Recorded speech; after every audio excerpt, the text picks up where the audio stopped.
Have you ever looked up at the night sky and wondered, what's next? Because right now, humanity is standing on the edge of something extraordinary. A silent revolution is unfolding in space, and by 2030, the universe may never look the same. Again, dock from moon bases to Mars colonies, from alien oceans to deep space propulsion.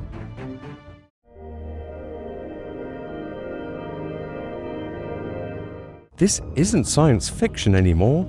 It's happening, and sooner than you think. So buckle up, because what you're about to hear is real. This is the future of space exploration.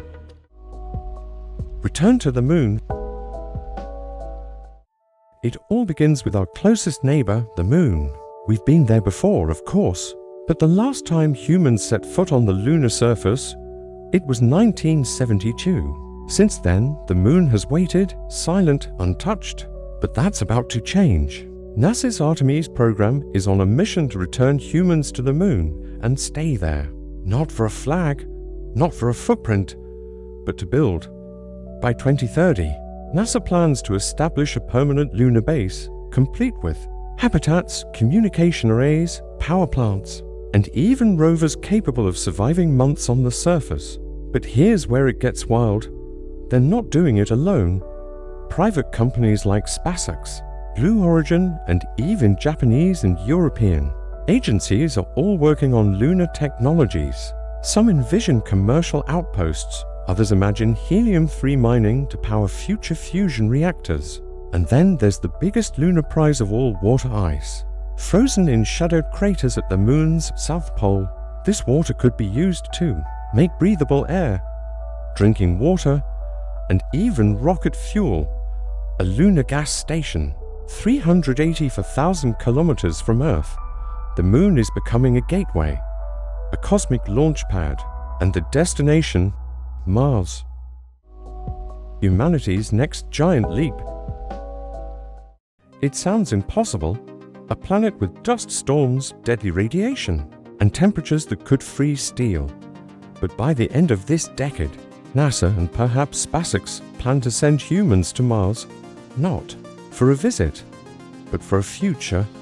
Elon Musk's company is developing Starship, the most powerful rocket ever built, specifically for interplanetary travel. He claims it will carry 100 people per flight, launching from Earth, refueling in orbit, and making the months-long journey to Mars. And NASA, their Mars sample return mission is already underway, a crucial step before sending humans. They want to study Martian soil up close, understand its risks, and prepare. Why go through all this? Because Mars might once have had life. Beneath its surface, near ancient riverbeds, we may find evidence of microbial organisms, proof that Earth isn't alone. But even if we don't find life, we might still bring it. Terraforming Mars, turning it into a livable world, may take centuries, but 2030 will mark the first steps. Habitats, power systems, food production, communication with Earth. It's not science fiction. It's a slow, methodical, very real plan, already unfolding. Oceans beneath the ice. But let's go further, because beyond Mars, in the cold, dark outskirts of our solar system, lie alien oceans. Yes, oceans. Moons like Europa and Enceladus, orbiting Jupiter and Saturn, are covered in thick ice, but underneath, liquid water, heated by tidal forces, gravitational friction that keeps their subsurface seas warm. And where there's water, there might be life. NASA's Europa Clipper is launching soon, set to arrive in the early 2030s. Its mission, to skim beneath the ice, search for chemical signatures and possibly even detect organic compounds. Meanwhile, ESA's JUICE mission will explore Ganymede, another icy moon, the largest in the solar system. These missions aren't just about data. They're about answering the question, are we alone? The exoplanet explosion. While probes explore nearby moons, telescopes are looking out, far out. The James Webb Space Telescope has already changed everything in its first years. It found potential signs of habitability on multiple exoplanets, planets orbiting other stars. But that's just the beginning. By 2030, even more advanced observatories will join the hunt. LoveWire and HabEx are NASA concepts capable of directly imaging Earth-like planets. Ground-based giants like the extremely large telescope in Chile will scan distant systems with unprecedented precision. We're entering an era where detecting an Earth to point zero is not a matter of if, but when. Some scientists believe we may find biosignatures, gases like oxygen or methane, by the end of the decade. Others go further.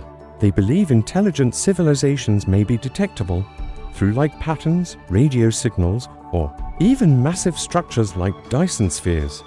The universe is opening up one pixel at a time. Propulsion breakthroughs. But to explore this vast frontier, we need better engines. Today, space travel is slow. Mars takes 6 to 9 months, Jupiter, years. But breakthroughs are coming. Companies like Helicity Space and NASA's NIAC program are developing nuclear thermal propulsion, engines that use atomic reactions to move spacecraft much faster. There's also ion propulsion, already in use on probes like Dawn and Psyche, which can maintain thrust for months, even years on small amounts of fuel.